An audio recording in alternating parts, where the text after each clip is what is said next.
현대의 의술은 참 놀랍게 발전했습니다. 지금부터 100년 전만 해도 사람들의 평균 수명은 고작 35세에서 40세에 불과했습니다. 그런데 오늘날 전 세계 사람들의 평균 수명은 70에서 75세까지로 늘어났습니다. 그 중에 우리나라의 경우는 자그마치 평균 수명이 82세를 넘어섰습니다. 100년 전의 사람들은 대개 결핵, 또 폐렴, 홍역, 독감 같은 질병으로 죽었습니다. 그런데 그런 질병들은 요즘에는 약만 적절하게 쓰면 다 고칩니다. 심지어 그 옛날에는 고칠 수 없는 병이라고, 너무나 처참하다고, 그래서 신이 내린 저주라고까지 말했던 나병조차도 요즘은 거의 다 사라지고 없어지지 않았습니까? 심지어 장기가 망가져도 다른 사람들 장기를 이식해서 다시 건강을 찾습니다. 100년 전 사람들이 생각하면 그들이 보면 까무러칠 일입니다. 하지만 이런 오늘날에도 여전히 무서워하는 병이 있죠. 바로 암입니다. 근데 의사들은 이런 암도 거의 100% 고칠 수 있는 방법이 있다고들 말합니다. 그게 뭘까요? 바로 빨리 발견하는 겁니다. 조기에 발견만 할 수 있다면 웬만한 암은 이제 다 고칠 수 있다는 거예요. 바꿔 말하면 오래되면 좀 고치기 어렵다는 말도 되겠죠. 빨리 발견하면 다 고칠 수 있는데 빨리 발견하면 고칠 수 있는 것도 오래되면 힘들다. 불가능한 건 아니겠지만 이거 고치는데 많은 수고와 힘이 들게 된다. 그런 얘기죠. 하지만 오래되면 고치기 힘든 건 몸의 질병만은 아닐 겁니다. 우리 삶의 많은 문제가 그렇지 않습니까? 빨리 손을 쓰면 해결할 수 있는데 오래되면 어려운 거죠.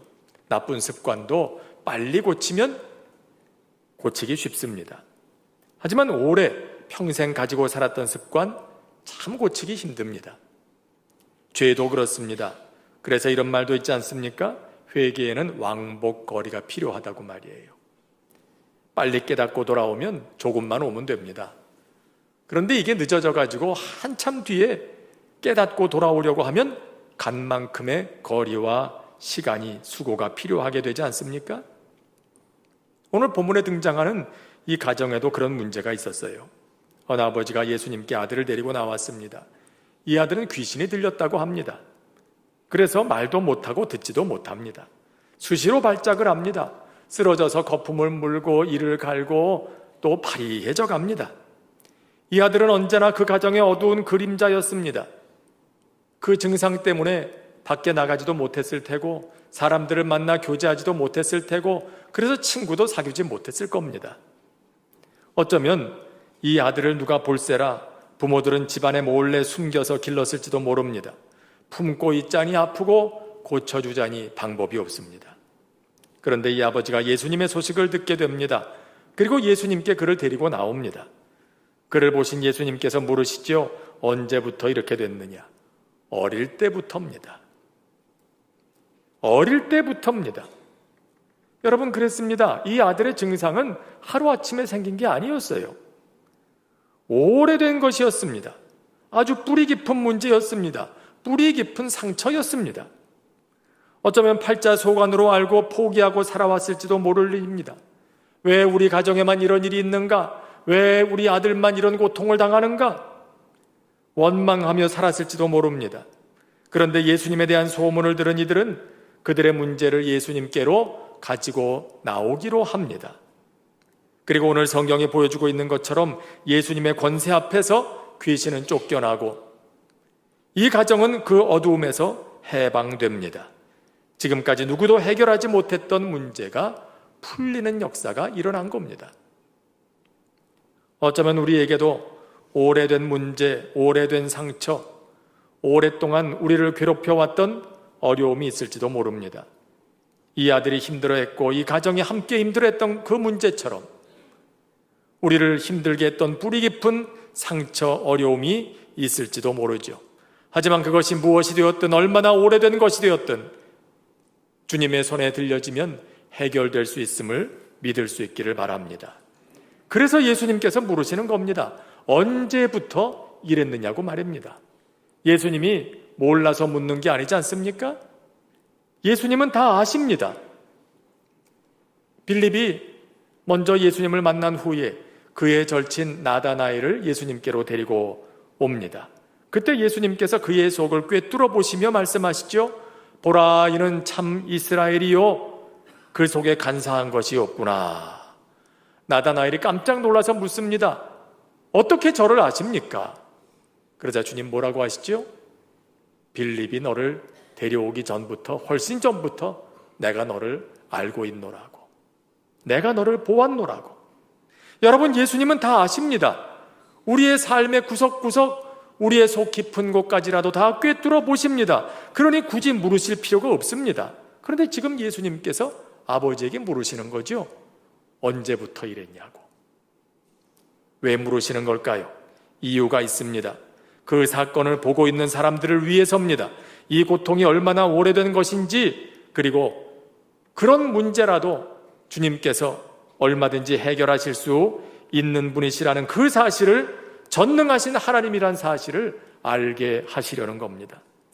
아무리 오래된 문제라도, 아무리 뿌리 깊은 죄라도 주님 앞에 나와서 회개하고 도움을 구하면 다 사함을 얻게 되겠다는 걸 알게 하시려는 겁니다. 바울이 그렇지 않았습니까? 그가 유대교 랍비였을 때 그는 율법에 대한 지나친 열심 때문에 예수 믿는 사람들을 잡아다가 가두고 고민하고 죽이고 그랬습니다. 그러면서도 그가 잘하는 줄 알았습니다. 스데반이 돌에 맞아 죽는 그 자리에도 바울은 버젓이 서서 돌을 던지는 사람들을 보며 잘한다, 저 사람은 죽어 마땅하다, 그렇게 생각했던 그였습니다. 그런데 그가 다른 예수 믿는 사람들을 잡으러 다메섹으로 가던 길에 부활하신 예수님을 만납니다. 그리고 거기서 그는 깨닫게 되죠. 지금까지 그가 살아왔던 삶이 얼마나 잘못된 것이었는지, 그의 손으로 얼마나 많은 무고한 생명을 빼앗았으며 하나님의 백성들을 죽였는지. 자, 그걸 깨달았을 때 그는 어떤 생각을 했을까요? 나 같은 죄인은 구원받을 수 없다. 자격도 없다. 예수님 옆에서 못 박혔던 강도는 구원받았을지 모르지만 나는 구원받을 수 없다. 내 죄는 사함받을 수 없다. 나는 하나님의 공의의 심판을 결코 피하지 못할 거다. 그렇게 절망하지 않았겠습니까? 부활하신 예수님의 불꽃 같은 눈을 마주하는 순간이 그에게는 그런 심판처럼 느껴졌을 거예요. 그런데 어떻습니까? 과연 그렇게 하셨습니까? 아니죠. 주님께서는 그의 죄를 사해 주십니다. 그리고 그에게 새로운 삶을 시작하도록 도우십니다. 여러분, 사람들이 생각이나 했을까요? 아마도 이렇게 생각했을 겁니다. 다른 사람은 몰라도 바울은 안 바뀌어. 다른 사람은 몰라도 바울 같은 사람은 새로운 삶을 시작할 수 없을 거야. 그런데 그런 그를 주님께서는 사하시고 깨끗게 하시고 새로운 삶을 시작하게 하시는 겁니다. 여러분, 그렇습니다. 아무리 오래된 상처, 그러한 깊은 문제라도 주님 앞으로 가지고 나오면 주님께서 풀어주시는 줄로 믿습니다. 이런 은혜가 우리 모두에게 있게 되기를 주의 이름으로 축원합니다. 그렇다면 이런 은혜를 입기 위해서 우리가 어떻게 해야 될까요? 먼저는 너무나도 당연한 얘기일지 모르지만 우리의 오래된 문제를 예수님 앞에 가지고 나와 다 쏟아 놓아야 합니다. 다 털어놔야 됩니다. 사실 이 아버지에게 있어서 아들이 처한 상황은 쉽게 사람들에게 공개할 수 있는 일이 아니었을 겁니다. 할 수만 있다면 감추고 싶은 그런 어두움이었겠지요. 오래전 저는 이런 가정의 일을 알고 있는 일이 있습니다. 제가 알기로도 자녀가 7인데 꼭 소개할 때는 6이라는 거예요. 분명히 7인데 왜 6이라고 그럴까? 알고 보니까 지적장애를 앓고 있는 딸이 하나 있었어요. 물론 그래서는 안 되는 일이겠지만 사람들에게 소개할 때는 이 딸은 마치 없는 것처럼 6이라고 말하는 거예요. 숨기고 싶었던 거죠. 가족의 어두운 부분이 공개되는 게 두려웠던 거죠. 어쩌면 이 집에도 이 아들의 존재는 그렇게 가족의 그늘진 부분이었을 겁니다. 사람들에게 보여주고 싶지 않았습니다. 물론 그럴 겁니다. 결코 말처럼 쉬운 일은 아닙니다. 하지만 사람들에게 내놓을 수는 없어도 예수님께는 털어놓아야 합니다. 그래야 해결받는 겁니다. 병은 숨기면 고칠 수 없잖아요. 우리의 문제도 주님 앞에 감추면 해결할 방법이 없는 겁니다. 때로 이것을 가지고 나오면 주님께서 책망하지는 않으실까? 내가 이것 때문에 주님 앞에 수치를 당하게 될지 않을까? 여러분, 그런 염려는 할 필요가 없습니다. 주님은 그런 분이 아니시기 때문입니다. 오히려 주님께서는 우리가 남몰래 아파하는 상처와 오래된 고통을 우리의 입술을 통해 듣기를 원하십니다. 우리가 우리의 문제를 가지고 나갈 때 주님은 오히려 잘 왔다고 칭찬하실 겁니다. 반가워하십니다. 왜 이제 왔냐고. 그 문제를 지금까지 끌어안고 혼자 아파하면서 왜 그걸 이제야 내 앞에 가지고 왔느냐고. 오히려 주님은 안타까워 하실 겁니다. 탕자의 아버지를 생각해 볼까요? 아버지를 떠나서 허랑방탕하다가 모든 걸 다 잃어버린 그 비참한 모습의 아들, 자신의 모습을 감히 아버지에게 보여줄 수 없었습니다. 그래서 주저합니다. 내가 돌아가도 될까? 아버지께서 과연 이런 나를 받아주실까? 배은망덕하게 유산받아 나갈 때는 언제고 이제 이 꼴로 무슨 얼굴로 돌아왔느냐? 아버지의 책망이 두려웠습니다. 싸늘한 가족들의 눈초리가 두려웠습니다. 하지만 아버지의 마음은 달랐어요. 아버지는 이 아들이 집을 나간 그 순간부터 아들을 기다리고 있었죠. 그리고 더러워진 빈털터리가 된 그의 모습 그대로 아버지께로 돌아왔을 때 나는 이제 아들이라 불릴 자격도 없고 그러니 품꾼의 하나로 여겨달라는 그 아들을 아버지는 팔을 벌려 안아줍니다. 다시 옷을 입히고 발에 신을 신기고 손에 가락지를 끼워주고 그를 위해 잔치를 베풀었습니다. 두려워하고 주저하는 건 아들이었지 아버지가 아니었습니다.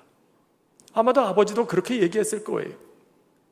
그렇게 힘들었으면서 곧바로 돌아올 일이지 왜 이제야 돌아왔냐고. 왜 이제야 왔느냐고. 여러분, 예수님께서 이 이야기를 우리에게 들려주시는 이유가 뭘까요?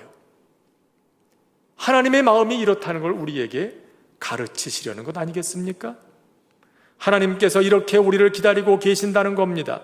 여러분, 그렇습니다. 사람들에게는 도저히 보여줄 수 없는 치부였습니다. 공개하고 싶지 않은 어두운 그늘이었습니다. 하지만 주님께서는 오늘도 우리가 우리의 아픔을 그대로 가지고 그분 앞으로 나오기를 기다리고 계십니다. 우리를 치유하시고 회복하시기를 원하시기 때문입니다.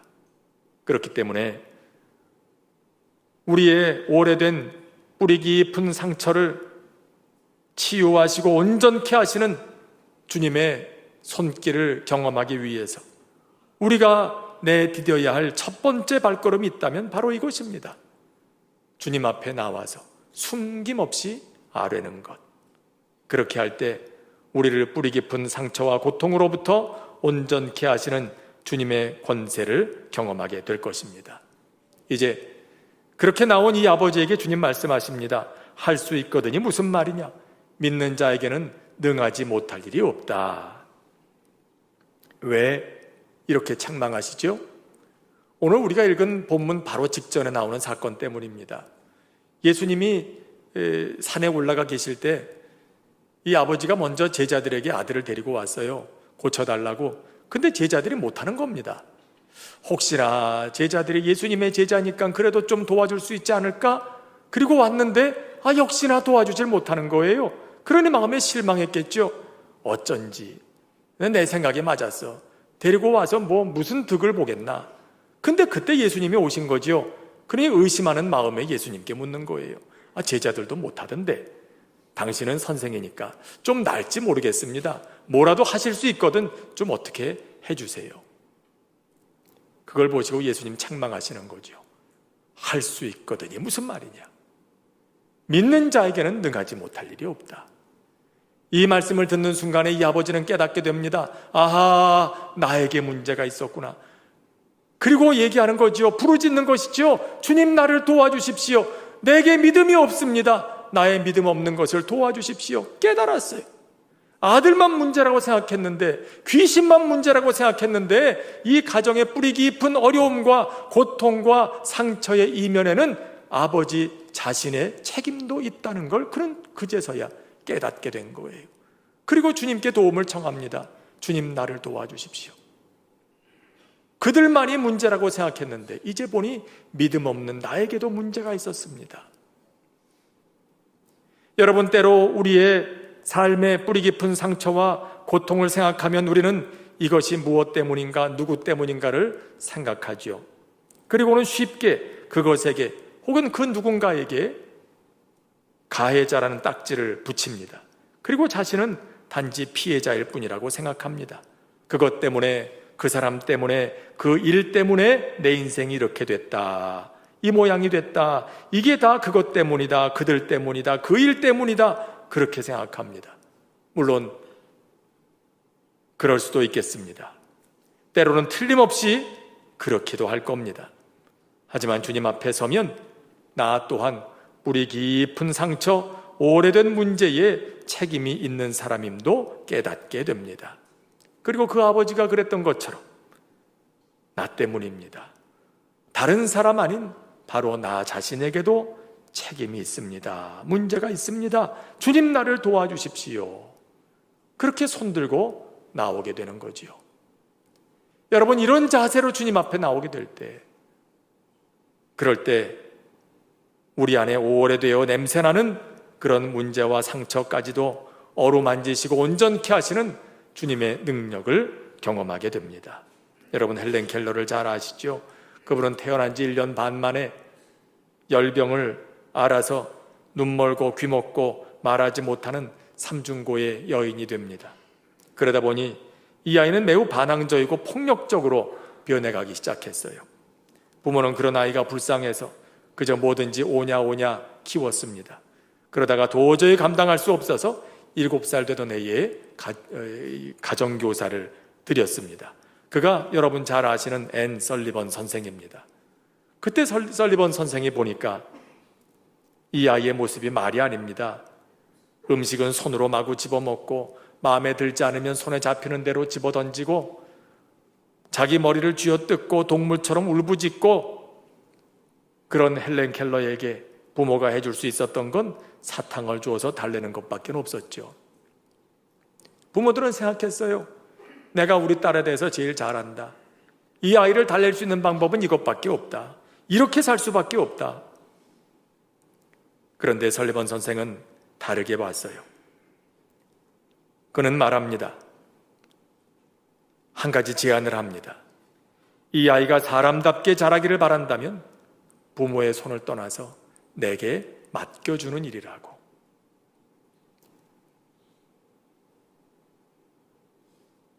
극구 반대하는 부모를 설득시켜서 허락을 얻어냈습니다.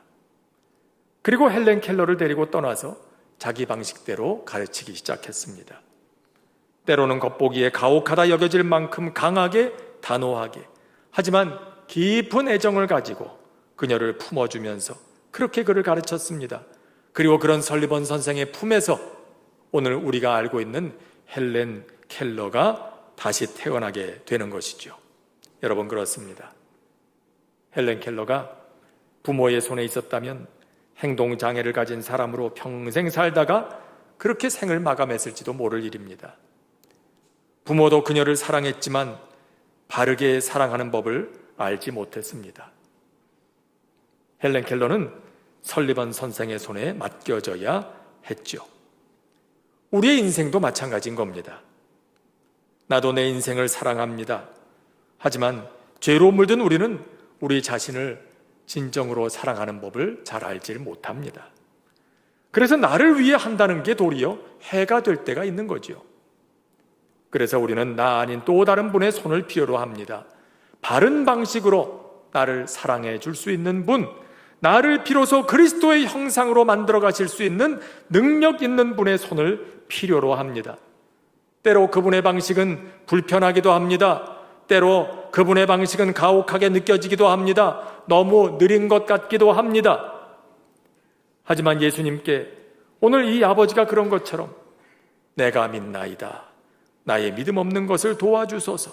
나의 무지함, 나의 무능력함을 인정하고 나의 삶을 내 손에서 주님의 손으로 옮기고 내어드릴 때 비로소 내 안에 높아진 산들은 무너져 내리고 깊은 골짜기는 메꿔지고 굽고 삐뚤어진 길은 평탄해지고 그리고 그 길을 통해서 우리에게 오시는 주님의 은혜로 인해서 만족하게 될 것입니다. 여러분, 하나님은 천지를 창조하신 분이시고 모든 만물을 오늘도 성령의 능력 안에서 회복하시고 온전케 하시고 새롭게 하시는 분이십니다. 그분 앞에 나오면 아무리 오래되어 깊은 소망 없어 보이는 그런 상처라도 다 해결받고 치유될 수 있음을 믿습니다. 오늘 이 아버지가 주님 앞에 나온 것처럼 우리의 삶의 문제, 우리의 오래된 아픔을 주님 앞으로 가지고 나아갈 수 있길 바랍니다. 그리고 무엇보다도 이 아버지가 그랬던 것처럼 나의 믿음 없음을, 나의 책임을 선언하며 그렇게 나갈 수 있길 바랍니다. 그리할 때 오늘 이 가정의 고통과 상처가 주님의 권세로 치유받았던 것처럼 우리 또한 그러한 주님의 손길을 경험하게 될 것입니다. 주신 말씀 생각하면서 함께 찬송 부르고 합심해서 잠시 기도하도록 하겠습니다.